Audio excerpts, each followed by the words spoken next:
नमस्कार बंधुरा Indian blogger देवलिनार आरेकटी भिडियोते तोमादेर सकलके वार्म वेलकाम। आशा राखछि तोमरा सबाई भालो आछो, आमिओ भालो आछि। आजके बुधबार और घड़ीते 10:30टार मतो बेजे गेछे। सकालेर ब्रेकफास्ट आमादेर हये गेछे और अरिन्दमও चले गेछे। এই পুতুল দুটোকে দেখো, এই পুতুল দুটোকে আমার মেয়ে বলে হচ্ছে জোকার ভাই। যখন 2020তে করোনা চলছিল সেই সময় এই পুতুল দুটোকে কিন্তু মিমি কিনেছিল। কি অবস্থা পুতুল দুটো দেখো, নাক আর খুঁজে পাওয়া যাচ্ছে না। আমার ডাল, চাল কুমড়া ঘন্ট এসব করা হয়ে গেছে। এবার ভাবছি একটু মাছ বানাবো। তো মাছগুলো দেখো ভেজে নিয়েছি আর একটু আলুও ছোট ছোট করে টুকরো করে ভেজে নিয়েছি। আলু ভেজে রান্না করলে নাকি খেতে টেস্ট হয়। তো আমি আগে আলু কিন্তু এভাবে ভাজতাম না, এই যে মশলাগুলো কষাচ্ছি এর সাথে আলুটা দিয়ে দিতাম। কিন্তু আমার হাজব্যান্ড বলে যে এইভাবে নাকি আলু ভেজে মাছের ঝোল রান্না করলে আলুগুলো খেতে খুব টেস্ট হয়। আলু একটুখানি ভাজার পর একটুখানি যদি তুমি ঢেকে একটু সেদ্ধ করে নাও তাহলে সেই আলুগুলো খেতে আমার হাজব্যান্ডের বেশ ভালো লাগে। তো কয়েকটা ভাজা ওর জন্য রেখে দিয়েছি আর কিছুটা মাছের ঝোলে দিয়ে দেব।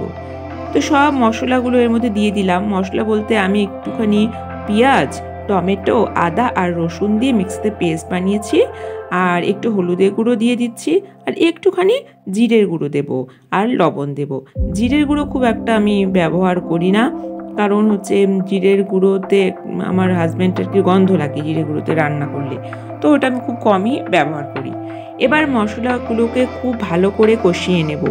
আমার মা কি বলে জানো তো, যে যত ভালো নাকি রান্নাটা কষানো যাবে ততই নাকি সেটা খেতে টেস্ট হয়। আর দেখবে একই রকম মশলা আমরা ব্যবহার করলেও সবার রান্না কিন্তু একই রকম হয় না। প্রত্যেকের রান্নার মধ্যেই অবশ্যই তার হাতের একটা কিন্তু ছোঁয়া থাকে। তো এবার আমি মশলাটাকে ভালো করে কষিয়ে নিচ্ছি, একটু ধিমি আঁচ করে দিয়েছি যাতে একটু ধীরে ধীরে মশলাটা ভাজা ভাজা হয়ে যায়। এবার এর মধ্যে আমি আলুগুলোকে ছেড়ে দিচ্ছি। আলুগুলোর মধ্যে যাতে মশলাটা ঢুকে যেতে পারে তার জন্য ভালো করে আলুগুলোকে মিক্স করে নিচ্ছি এবং এরপর একটুখানি জল দিয়ে দেব। জল দিয়ে এটা ঢেকে দেব। তাতে কি হবে, আলুগুলো ধীরে ধীরে সেদ্ধ হয়ে যাবে আর সেদ্ধ হয়ে যাওয়ার পর তারপর আমি এর মধ্যে মাছগুলো কিন্তু ঢেলে দেব।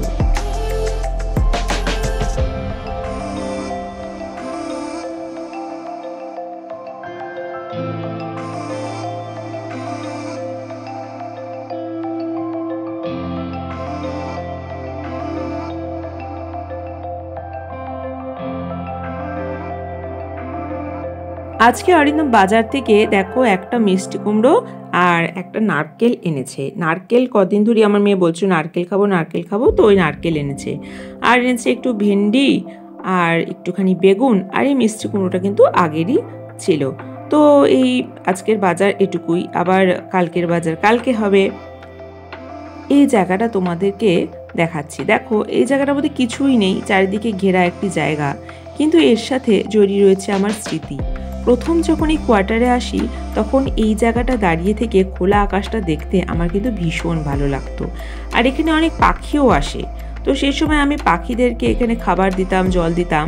আমার রান্নাঘরে ব্যালকনির পাশে এটা, তো ওরা এসে কিন্তু এখানে জল খেত, খাবার খেত। আর এখানটাতে ভীষণ হাওয়াও থাকে। সবারই রান্নাঘরে ব্যালকনিটা এই সাইডে পড়েছে। আগে এখানে দাঁড়িয়ে আমরা অনেক গল্পও করতাম।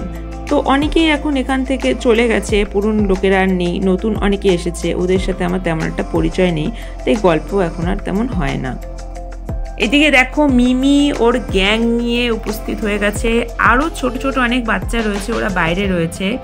ওরা কি করে জানো তো, সকাল থেকে সবাই মিলে একবার এর ঘরে একবার তার ঘরে ঘুরে ঘুরে বেড়ায়, খেলে, মজা করে। দারুণ আনন্দে ওর দিনগুলো কিন্তু কাটছে। ওদের দেখলে আমার ছোটবেলাটাকে আমি কিন্তু ভীষণ মিস করি। আমিও ছোটবেলায় খেলতে ভীষণ ভালোবাসতাম।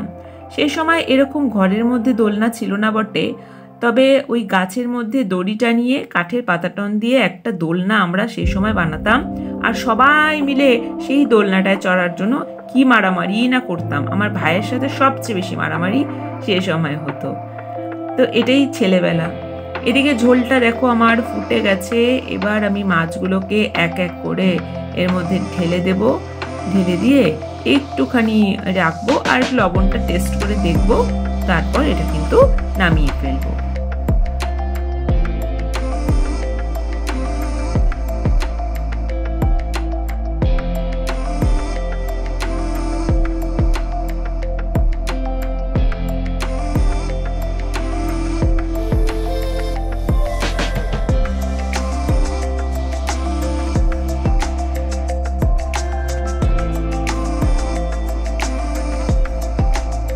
এবার মিমির জন্য একটু লিচু ছুলে রেখে দেই। লিচু খেতে তো ভীষণ ভালোবাসে, তবে ওর জন্য এইভাবে লিচুগুলো যদি ছুলে না রাখি তাহলে ও জোচা শুদ্ধে খাওয়া শুরু করে দেয় আর চারিদিকে রস ফেলতে থাকে। তো এর জন্যই লিচুগুলো একটু ছুলে রাখছি আর একটু আঙুর রেখে দেবো বাটির মধ্যে। ও যখনই আসবে এরপর স্নান টান করিয়ে দিয়ে ওকে এগুলো কিন্তু খেতে দেব। তবে অনেকেই বলে স্নানের পর নাকি ফল খেতে হয় না, তো আমি আবার এসব মানি না।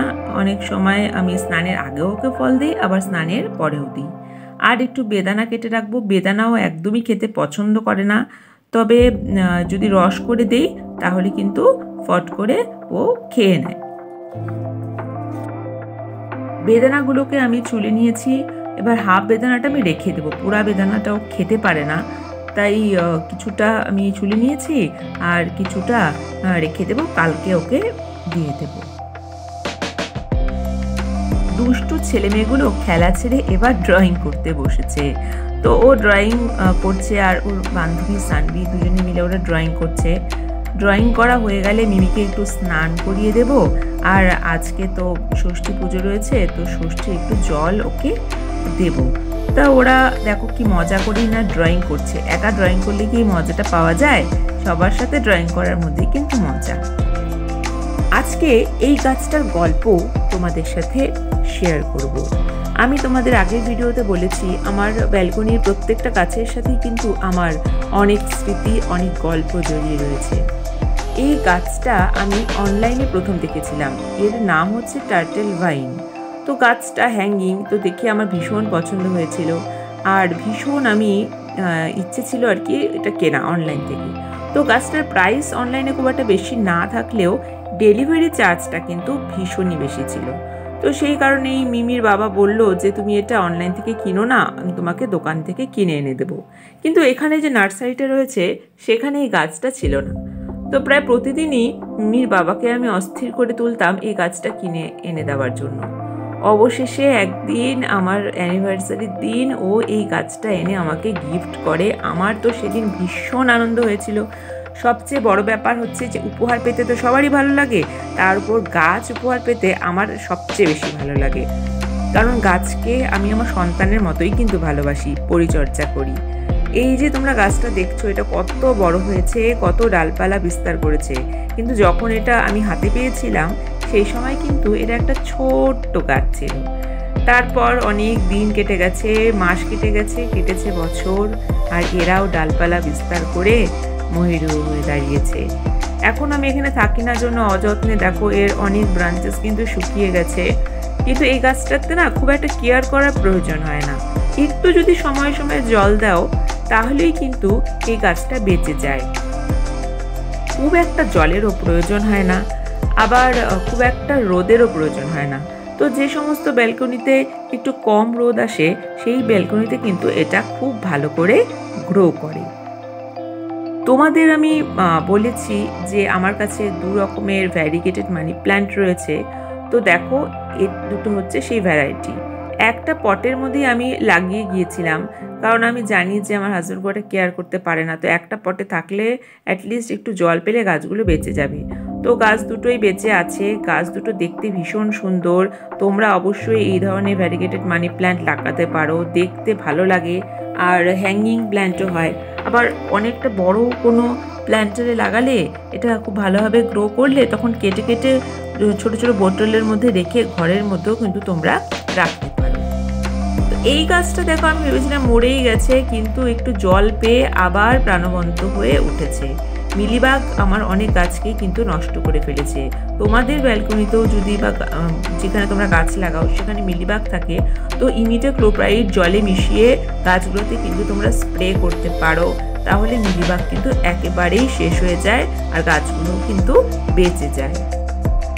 এবার একটু এসেছি দুর্বা তুলতে।